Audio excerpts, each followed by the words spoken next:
Hello दोस्तों, welcome to my YouTube channel. आज के इस वीडियो में हम constant temperature process means isothermal process के एग्जाम्पल देखेंगे। ओके, एग्जाम्पल देखने से पहले आइसोथर्मल प्रोसेस के एग्जाम्पल में यूज़ होने वाले फॉर्मूला कौन से हैं, मतलब ऐसे कौन से फॉर्मूला है जिसका हम यूज़ करने वाले हैं एग्जाम्पल सोल्व करने के लिए। वो एग्जाम्पल के फॉर्मूला के बारे में पहले देख लेते हैं। ओके, इसके आगे के वीडियो में मैंने constant volume process and constant pressure process means isochoric process and isobaric process के एग्जाम्पल्स के वीडियो अपलोड किए हुए हैं। ओके, तो जिसको भी constant pressure process and constant volume process के एग्जाम्पल देखने हो वो मेरे आगे के वीडियो देख सकता है। तो अभी हम देखते हैं इस वीडियो में कांस्टेंट टेम्परेचर प्रोसेस। ओके, तो कांस्टेंट टेम्परेचर प्रोसेस में कौन से फॉर्मूला हम यूज़ करने वाले हैं। तो सबसे पहला फॉर्मूला तो पीवीटी रिलेशन है ही। तो हमारा टेम्परेचर कांस्टेंट है, तो जिस तरह से हम constant volume process and constant pressure process में हमने जो रिलेशन बनाए हुए थे उसी तरह से इसमें भी याद करेंगे हम, उसी तरह से याद रखना है हमको। तो यहाँ पे हमारा कांस्टेंट क्या है, टेम्परेचर कांस्टेंट है, मतलब क्या है T1 is equal to T2। तो यहाँ पे T1 T2 निकल जाएगा, तो रिलेशन क्या आएगा हमारा P1 V1 is equal to P2 V2। Okay, ये हमारा रिलेशन बन रहा है। इसको अगर हम सिंप्लीफाई करेंगे तो इस तरह से हमारा रिलेशन जो है आ जाएगा। Okay, P1 by P2 is equal to V2 by V1। Okay, तो ये रिलेशन को याद रखने की ज़रूरत नहीं है, हम इस तरह से इसको बना सकते हैं। ओके, तो ये एक तो फॉर्मूला हो गया। अभी ये जो हमारा कांस्टेंट टेम्परेचर प्रोसेस है इसमें सिर्फ आपको दो ही फॉर्मूला याद रखने होंगे। क्यों, मैं आपको बताता हूँ। सबसे पहले तो ये पीवीटी रिलेशन तो हो गया क्लियर, और दूसरा है हमारा वर्क डन W। तो W का फॉर्मूला क्या है हमारा, W is equal to P1 V1 ln V2 by V1। Okay, ln means log base E, तो आप इसको इस तरह से भी लिख सकते हो, लॉग बेस E। ओके, तो लेकिन हम P1 V1 ln V2 by V1 इस तरह से ही लिखेंगे। कैल्शियम में ln जो है यहाँ पे आ रहा है कैलकुलेटर में, आपका ln ये आपको दिख रहा है, ये आपका ln है, मतलब लॉग के साइड पे जो है वो आपका ln मतलब लॉग बेस E है ये। ओके, तो जब भी हम ln की वैल्यू इनपुट करेंगे तो ये हमको प्रेस करना है। तो ये W का फॉर्मूला हो गया। अगर इसको हमें टेम्परेचर के फॉर्म में चाहिए हो तो ये हो गया mRT1 ln V2 by V1। Okay, और अगर इसको हमें प्रेशर के फॉर्म में चाहिए हो तो V2 बाई V1 की जगह पे हम क्या लिख सकते हैं, P1 बाई P2। तो इसको हम इस तरह से भी बना सकते हैं। ओके, इसको भी P1 V1 ln V2 by V1 की जगह पे P1 बाई P2 हम लिख सकते हैं। ओके, तो इस तरह से आप ये फॉर्मूला जो है वर्क डन का फॉर्मूला आपको याद रखना है। मतलब PVT relation P1 by P2 is equal to V2 by V1 and work done W is equal to P1 V1 ln V2 by V1। ये P1 V1 is equal to MRT1 कर दिया है, तो MRT1 ln V2 by V1, और V2 by V1 की जगह पे हम क्या लिख सकते हैं, V2 by V1 is equal to P1 by P2 भी हम लिख सकते हैं। बस ये दो फॉर्मूला आपको याद रखने हैं। लेकिन जब भी आपको फाइंड करने के लिए बोलेंगे तो आपको हीट सप्लाई भी फाइंड करने के लिए बोलेंगे, और या फिर आपको चेंज इन इंटरनल एनर्जी भी फाइंड करने के लिए बोलेंगे। तो ये हमारा कांस्टेंट टेम्परेचर प्रोसेस है। कौन सा प्रोसेस है, कांस्टेंट टेम्परेचर प्रोसेस। तो अगर सिस्टम का टेम्परेचर ही कांस्टेंट रहेगा, मतलब सिस्टम का टेम्परेचर ही चेंज नहीं हो रहा, तो सिस्टम के अंदर इंटरनल एनर्जी भी क्या रहेगा, कोई चेंज नहीं होगा। इंटरनल एनर्जी मतलब चेंज इन इंटरनल एनर्जी भी क्या हो जाएगा आपका, जीरो। अगर इस तरह से आप नहीं समझ सकते तो आप उसका फॉर्मूला याद कर लो, du is equal to mCV T2 minus T1। Okay, तो अगर T1 is equal to T2 same ही है तो ये T2 माइनस T1 जो है क्या हो जाएगा, जीरो। जीरो के साथ कुछ भी मल्टीप्लाई करो तो क्या हो जाएगा, du। तो इसका मतलब कांस्टेंट टेम्परेचर प्रोसेस में change in internal energy zero आएगा। Clear.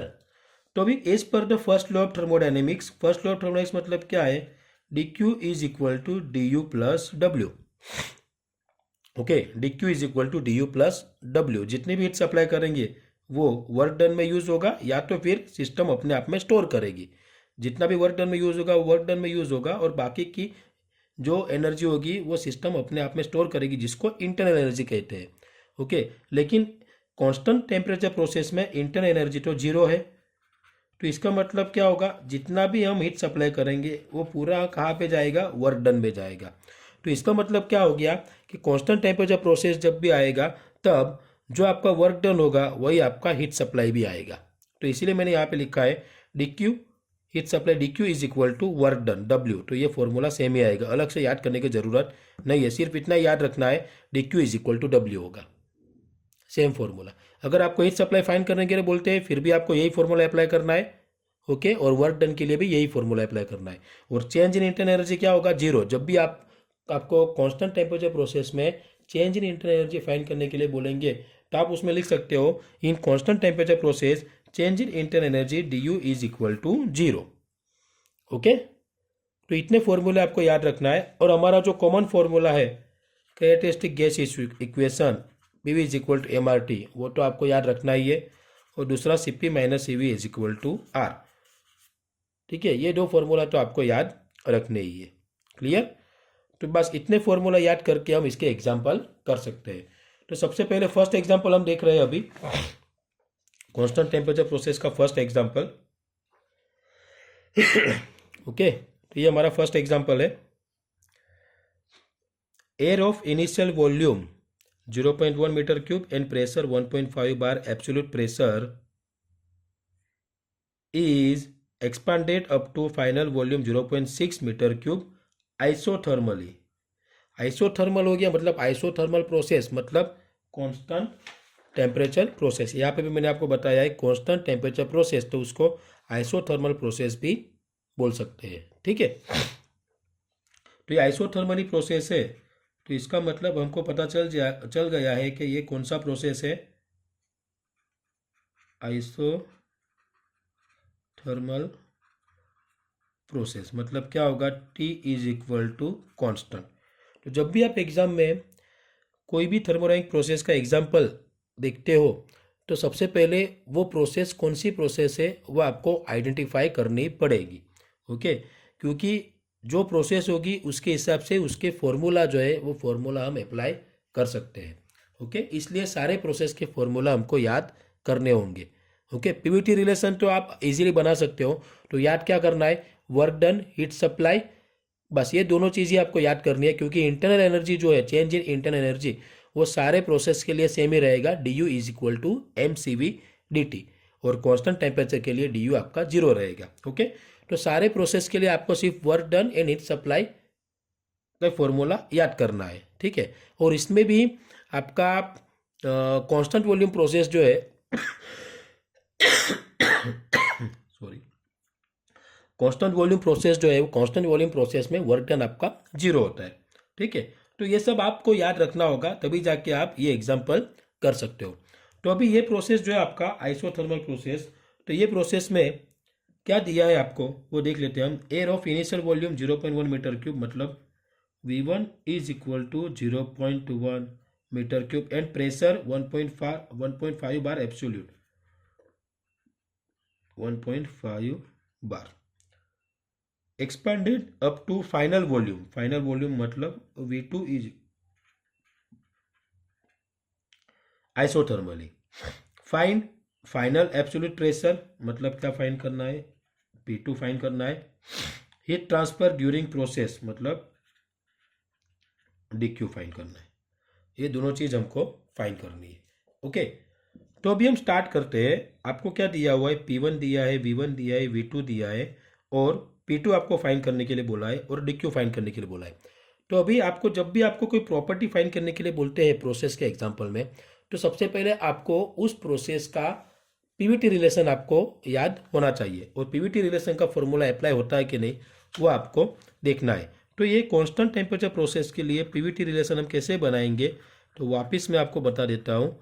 P1 V1 by T1, P2 V2 by T2, temperature constant है तो T1 T2 निकल जाएंगे। तो क्या हो जाएगा, P1 V1 is equal to P2 V2, तो P1 by P2 is equal to V2 by V1। ये हमारा पीवीटी रिलेशन हो गया, ठीक है। तो अभी हमको क्या फाइंड करना है, P2 फाइंड करना है। तो यहाँ पे मैं लिख लेता हूँ फाइन P2, ओके।